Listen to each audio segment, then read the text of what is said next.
जयपुर की बड़ी खबर से आइए शुरुआत करते हैं। कल जालौर के दौरे पर रहेंगे मुख्यमंत्री भजनलाल शर्मा। जोधपुर एयरपोर्ट से सीधे नरसाना जाएंगे सीएम और प्राण प्रतिष्ठा महोत्सव कार्यक्रम है, उसमें शिरकत करेंगे। श्री दूधेश्वर महादेव मंदिर की प्राण प्रतिष्ठा होनी है। भादरूणा में स्थानीय कार्यक्रम में भी मुख्यमंत्री शामिल होंगे। तो कल का कार्यक्रम, मुख्यमंत्री का दौरा कल का जालौर पे है और जालौर के दौरे पर सीएम भजनलाल शर्मा रहेंगे। आपको ये बड़ी खबर इस वक्त की बता रहे हैं। जोधपुर एयरपोर्ट से सीधे नरसाना के लिए रवाना होंगे सीएम।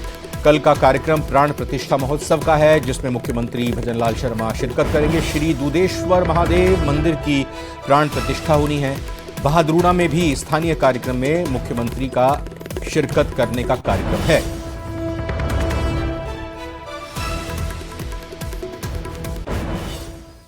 बजट सत्र के बीच मंगलवार शाम मुख्यमंत्री भजनलाल शर्मा की अध्यक्षता में कैबिनेट बैठक हुई। इस बैठक में राज्य के विकास से जुड़े कई अहम प्रस्तावों को मंजूरी दी गई। आइए इस रिपोर्ट में देखते हैं।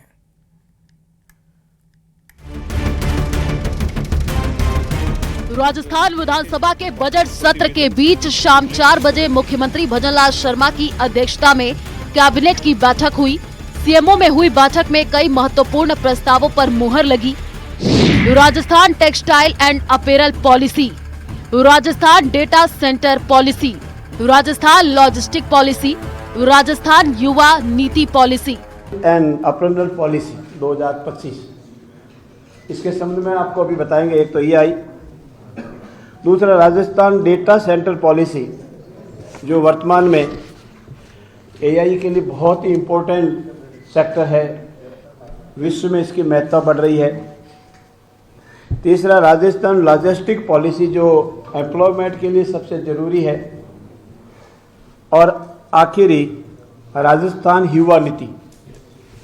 वर्तमान में युवा हमारे लिए, देश के लिए सबसे महत्वपूर्ण है। मंत्री जोगाराम पटेल ने कहा कि आर्टिफिशियल इंटेलिजेंस के लिए पर्याप्त और सुव्यवस्थित डेटा सेंटर जरूरी है, इसलिए सरकार डाटा सेंटर पॉलिसी लेकर आई।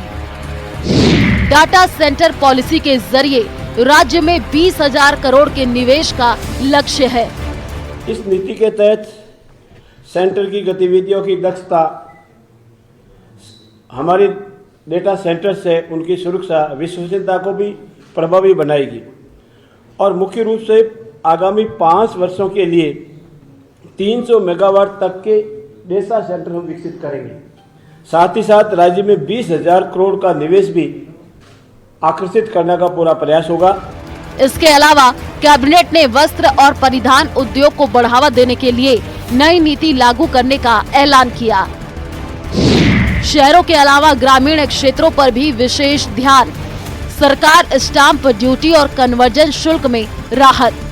80 करोड़ रुपए प्रति वर्ष के निवेश से 10 वर्षों तक एसेट तैयार किए जाएंगे। इसीलिए वस्त्र और परिधान क्षेत्र में सेक्टर को सबसे महत्वपूर्ण माना गया और इसी कारण आज इस पॉलिसी को मंजूरी दी गई है। इसमें शहर के अलावा ग्रामीण क्षेत्रों को भी विशेष फोकस किया गया है। 10 वर्ष तक 80 करोड़ रुपए के प्रति वर्ष तक एसेट क्रिएट किए जाकर इसमें भी प्रावधान किया गया है। भूमि, भवन, क्रय या लीज, आइदर यू परचेज और आप लीज में लें तो स्टाम्प ड्यूटी और पंजीयन शुल्क में कंप्लीट एग्जम्पशन दिया गया है। अब रीको की धारा 16 के तहत नए अधिकार दिए गए हैं, जिससे औद्योगिक विकास को रफ्तार मिलेगी। विश्वविद्यालयों में वाइस चांसलर को अब कुलगुरु और प्रो वाइस चांसलर के प्रति कुलगुरु के रूप में जाना जाएगा। आपको बताते चले कि कैबिनेट बैठक से एक दिन पहले ही राजस्थान विधानसभा में धर्मांतरण विरोधी बिल पेश किया गया था। इस बिल के मुताबिक यदि कोई व्यक्ति धर्म परिवर्तन करना चाहता है तो उसे 60 दिन पहले कलेक्टर को जानकारी देनी होगी। इस अवधि के दौरान ये जांच की जाएगी कि धर्म परिवर्तन किसी व्यक्ति को छल, बल या लालच देकर तो नहीं कराया जा रहा है।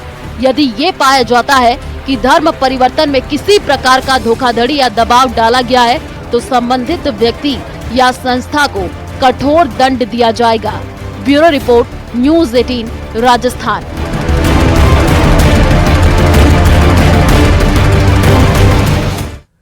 दौसा से एक सनसनीखेज मामला सामने आया है। यहां जो कुछ हुआ उसे सुनकर हर कोई हैरान रह गया है।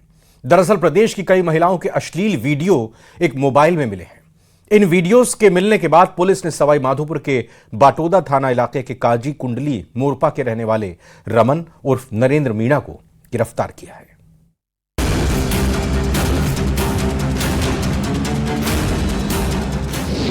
बाईस साल के आरोपी का अजब कारनामा, 35 महिलाओं को बनाया निशाना। कैसे हुआ सेक्सटॉर्शन का शटर डाउन?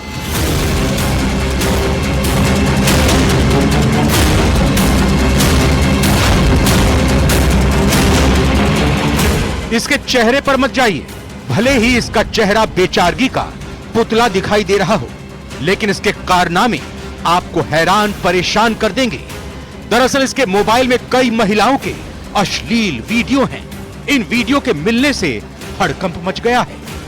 इसके बाद आनंद फानन में पुलिस ने सवाई माधोपुर के बाटोदा थाना इलाके के काजी कुंडली मोरपा के रहने वाले रमन उर्फ नरेंद्र मीणा को गिरफ्तार किया है। आरोपी की उम्र महज 22 साल है, मगर इसके कारनामों ने पुलिस प्रशासन की नींद उड़ा दी है। एक शिकायत आई थी कि एक लड़का सोशल मीडिया के जरिए पहले फेसबुक और इंस्टाग्राम पर फर्जी आइडिया बनाता था अधिकारी के नाम से, और उसके पश्चात में विवाहित महिलाओं से दोस्ती करके व्हाट्सएप कॉल के जरिए और फिर बाद में व्हाट्सएप वीडियो कॉल के जरिए उनके अश्लील वीडियो बनाता और उनसे जबरन वायरल करने के नाम पर पैसे वसूल करता था। नरेंद्र मीणा ने पिछले 2 साल में राजस्थान के विभिन्न जिलों की कई महिलाओं को निशाना बनाया है और उनके अश्लील वीडियो बना लिए। इतना ही नहीं, ये शातिर बदमाश इन महिलाओं के अश्लील वीडियो वायरल करने की धमकी देकर पैसे ऐंठता था। दरअसल पिछले दिनों दौसा में एक महिला ने पुलिस में शिकायत दर्ज कराई कि रमन मीणा नामक आरोपी ने फेसबुक पर अपने आप को कस्टम अधिकारी दिखाते हुए प्रोफाइल तैयार की और उनसे दोस्ती कर ली। जब दोस्ती बहुत अच्छी हो गई तो धीरे धीरे उसने व्हाट्सएप कॉलिंग के जरिए अश्लील वीडियो बना लिए। बाद में वीडियो वायरल करने की धमकी देकर 5 लाख रुपए ऐंठ लिए। इसमें महिलाओं को जो कि 25 वर्ष से लेकर 40 वर्ष तक की है, उनको सोशल मीडिया के जरिए फंसाया, अपने दोस्ती का झांसा दिया और झांसा देने के पश्चात में अश्लील वीडियो उनके व्हाट्सएप वीडियो कॉल के जरिए रिकॉर्ड कर लिए। तो फिर उसने कहा कि अगर ये मुझे पैसा नहीं दिया तो ये वीडियो में वायरल कर दूंगा, आपका रिश्ता तोड़वा दूंगा, आपके बच्चों को जान से मार दूंगा। इस तरह से इसने धमकियां दी और अलग अलग राशि जो कि 50,000 रुपए से लेकर 5 लाख रुपए तक है, वो तकरीबन 35 महिलाओं से ऐंठी है उसे। पीड़ित महिला की शिकायत पर महिला थाने में केस दर्ज किया गया। फिर गिरफ्तार आरोपी के मोबाइल की तलाशी ली गई तो पुलिस अधिकारी भी सख्ती में आ गए। आरोपी के मोबाइल में 35 महिलाओं के अश्लील वीडियो मिले हैं।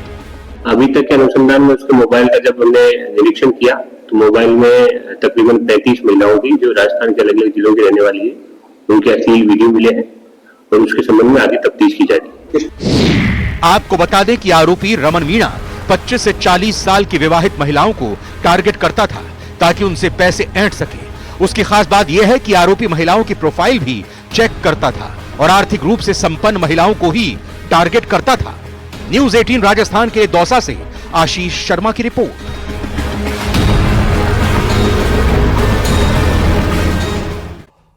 और के जिस पड़ाव पर इंसान को सबसे ज्यादा स्नेह और आत्मीयता की जरूरत होती है, उस पड़ाव पर उसे दुत्कार, फटकार और मार मिलने लगे तो जिंदगी दर्द का दरिया बनकर रह जाती है। कहने सुनने के सारे रास्ते बंद नजर आते हैं। अलवर से ऐसी एक परेशान करने वाली रिपोर्ट सामने आई है, आपको दिखाते हैं।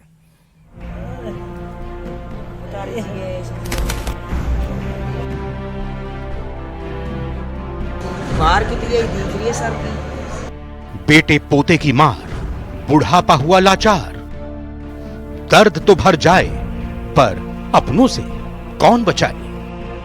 बुढ़ापा बेबसी का दूसरा नाम। उम्र के इस पड़ाव पर लोग अक्सर अपने अपनों के साथ अस्पताल का चक्कर लगाते देखे जाते हैं।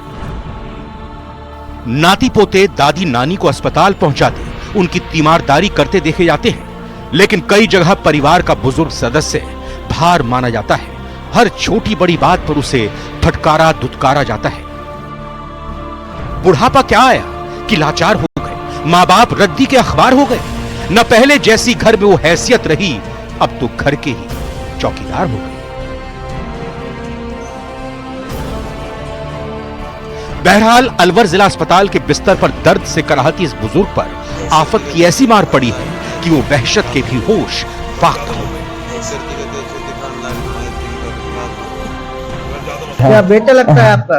हाँ हुक्म क्या लगता है? बेटा और विजय लगता है पोता है। इन्होंने दोनों बाप बेटा ने मारी। किस चीज से मारी? बोला खींच खींच के लाया बाहर मम्मी तो की दम है। इस बुजुर्ग पर अपने ही शराबी बेटे और पोते के गुस्से का कहर बरपा है। सिर पर चोट है और शरीर पर घसीटने के निशान मौजूद हैं। बाप बेटे ने अपनी ही मां दादी को इतना पीटा कि दोनों अस्पताल में भर्ती हैं। इससे भी हैरान परेशान करने वाली बात यह कि मारपीट के बाद आरोपी बेटे पोते उन दोनों को देखने संभालने भी नहीं आए। बरखेड़ा से बुजुर्ग की बेटी उसकी देखरेख करने आती है। झगड़ा हुआ सब ऊपर ही आ गया कमरा कर। पहले तो ये छोरा ने बोतल से हमने बोतल झपके दे देवर के बोतल से लगाया हाथ वो शराब पी रहा थी बिल्कुल भी वो गिर गए वहीं चौक में। फिर मेरे आके धुआं गिर के फिर लठ लेकर आए। लठ दोनों हाथों में नशा में तो जब मैं ट्रैक तो बची साहब या में लगी मेरा खाऊंगा। आरोपी और पीड़ित दोनों ने एक दूसरे के खिलाफ थाने में शिकायत दर्ज कराई है।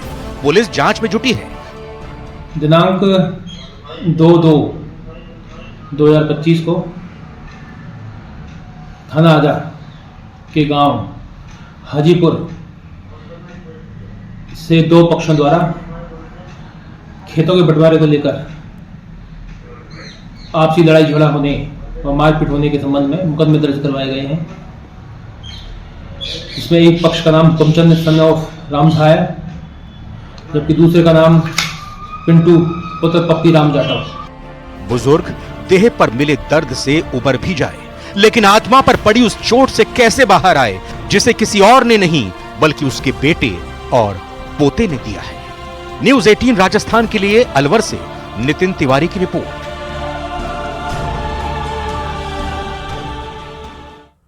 जोधपुर और श्री गंगानगर में किसानों ने पानी की मांग को लेकर प्रदर्शन किया और उपखंड अधिकारी को ज्ञापन सौंपा। किसानों को डर है कि कहीं नहरों का पानी मिलने में देरी हो गई तो उनकी मेहनत खेतों पर ही सूख जाएगी, जिससे उनके सामने कई समस्याएं खड़ी हो जाएंगी। इस रिपोर्ट में आपको दिखाते हैं।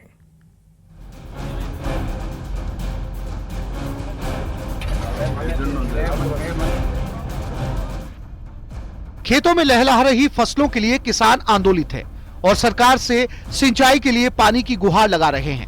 श्रीगंगानगर में इंदिरा गांधी नहर परियोजना के प्रथम चरण में सिंचाई के पानी की मांग को लेकर किसानों ने तहसील और एसडीएम दफ्तर पर प्रदर्शन किया। उपखंड अधिकारी को ज्ञापन देकर खेतों में खड़ी रबी की फसल की सिंचाई के लिए पानी की मांग की। आक्रोशित किसानों ने चेतावनी देते हुए कहा कि अगर 10 फरवरी तक उनकी मांगे नहीं मानी गई तो प्रशासनिक दफ्तरों का घेराव करेंगे। को लेकर धरने पर महापंचायत बुलाई हुई है। जो हमारे जो 5 पानी का सरकार की तरफ से बोला गया था वो 5 पानी नहीं दिए, 3 पानी में सिमट गया। किसान की आज वो हालत है जो पल्ले तले जमीन खिसक रही है। उधर जैसलमेर में भी सिंचाई के लिए नहरों के पानी की मांग को लेकर किसानों ने शहीद राजेंद्र सिंह स्मारक स्थल पर महापंचायत बुलाई, जिसमें सैकड़ों किसानों ने आगामी रणनीति तैयार कर जिला कलेक्टर के नाम थानाधिकारी नाथू सिंह को ज्ञापन सौंपा। किसानों का कहना है कि सरकार ने रबी की फसल की सिंचाई के लिए दिन में 1 ग्रुप चलाने का रेगुलेशन जारी किया है, जिसमें 1 फरवरी 2025 तक 5 बारी पूर्ण करने का रेगुलेशन जारी किया गया। अगर किसानों को फरवरी और मार्च महीने में 2 बार अतिरिक्त सिंचाई के लिए पानी नहीं मिला तो 80% फसल नष्ट हो जाएगी और किसान कर्ज के तले डूब जाएगा। किसानों की समस्या का समाधान जल्द नहीं किया गया तो उग्र आंदोलन करने को वो मजबूर होंगे। जैसलमेर जोन के किसानों द्वारा सिंचाई पानी को लेकर के कोने कोने से जवाबदार किसान को यहाँ बुला करके आज जो महापंचायत की गई, उस महापंचायत में ये निर्णय लिया गया कि आगामी 10 तारीख तक हमारी 2 बारी अतिरिक्त हमें नहीं मिलती है, हमारी फसलें जल रही है, तो हम 10 तारीख के बाद में हम आंदोलन करेंगे। किसानों को डर है कि कहीं नहरों का पानी मिलने में देरी हो गई तो उनकी मेहनत खेतों पर ही सूख जाएगी, जिससे उनके सामने कई तरह की समस्याएं खड़ी हो जाएंगी। Bureau report, news 18 Rajasthan. क्या कोई जूता मनचलों को सबक सिखा सकता है? आप कहेंगे कि जूते से मनचले की खबर ली जा सकती है, लेकिन जूता भला कैसे मनचलों को सबक सिखा सकता है? लेकिन अलवर के एक छोटे से गांव के रहने वाले पॉलिटेक्निक छात्र ने आधी आबादी को सुरक्षित रखने वाले खास जूते तैयार किए हैं। इस रिपोर्ट में आपको दिखाते हैं।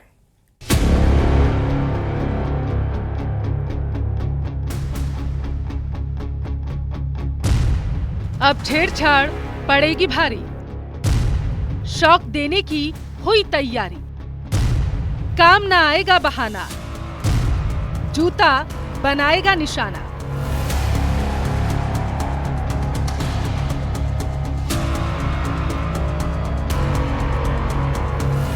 जूते की सूरत पर मत जाइएगा, साधारण सा नजर आने वाला ये जूता अपने काम काज में असाधारण है।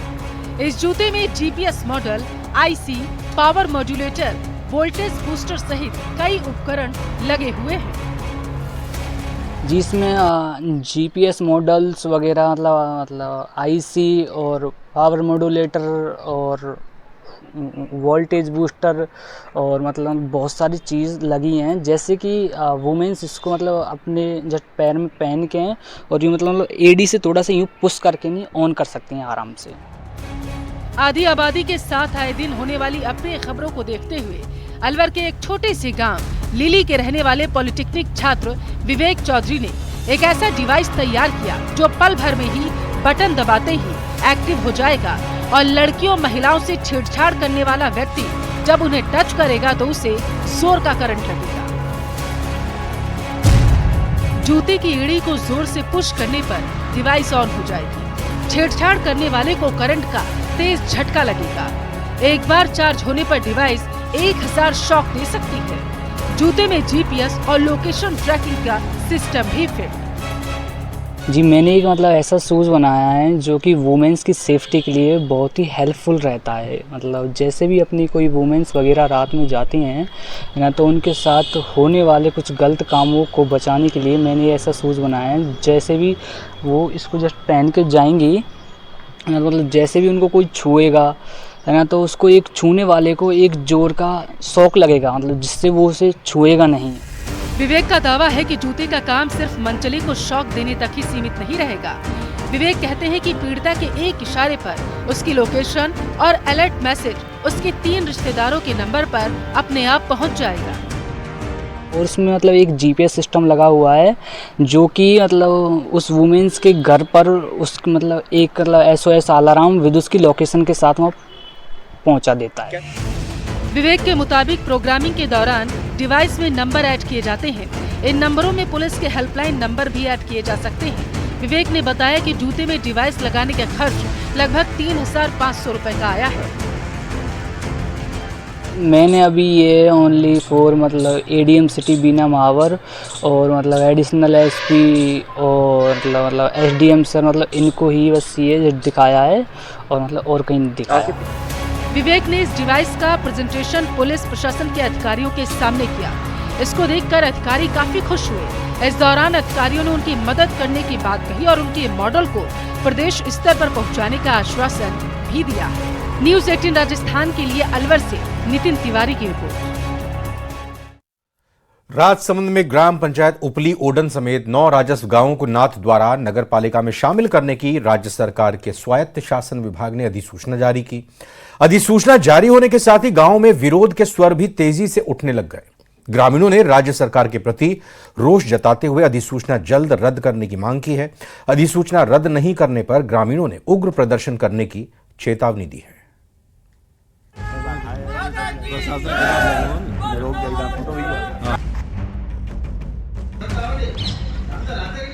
राजसमंद जिले में अब गांव की सरकार को शहर में शामिल करने का विरोध शुरू हो गया है।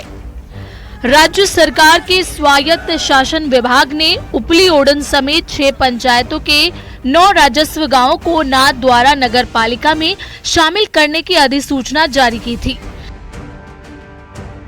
अधिसूचना रद्द करने की मांग को लेकर उपली ओडन के ग्रामीणों ने विधायक विश्वराज सिंह मेवाड़ को ज्ञापन सौंपा तो गुंजोल पंचायत समेत अन्य गांवों के प्रतिनिधियों ने प्रशासनिक अधिकारी को ज्ञापन देकर अधिसूचना रद्द कराने की मांग की। जोधपुर के अनीता ब्यूटिशियन हत्याकांड में अब सीबीआई जांच करेगी। पिछले साल 30 अक्टूबर 2024 को ही इस हत्याकांड की गूंज पूरे राजस्थान में सुनाई दी थी, जिसने जघन्य अपराध की हर वारदात के जख्म को ताजा कर दिया था।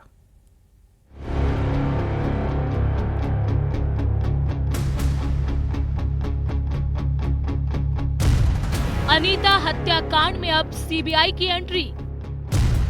सीबीआई खंगालेगी चप्पा चप्पा, खोलेगी राज। आरोपी उगलेंगे सच, बताएंगे हत्याकांड। दंपत्ति हत्यारे या कोई और भी किरदार।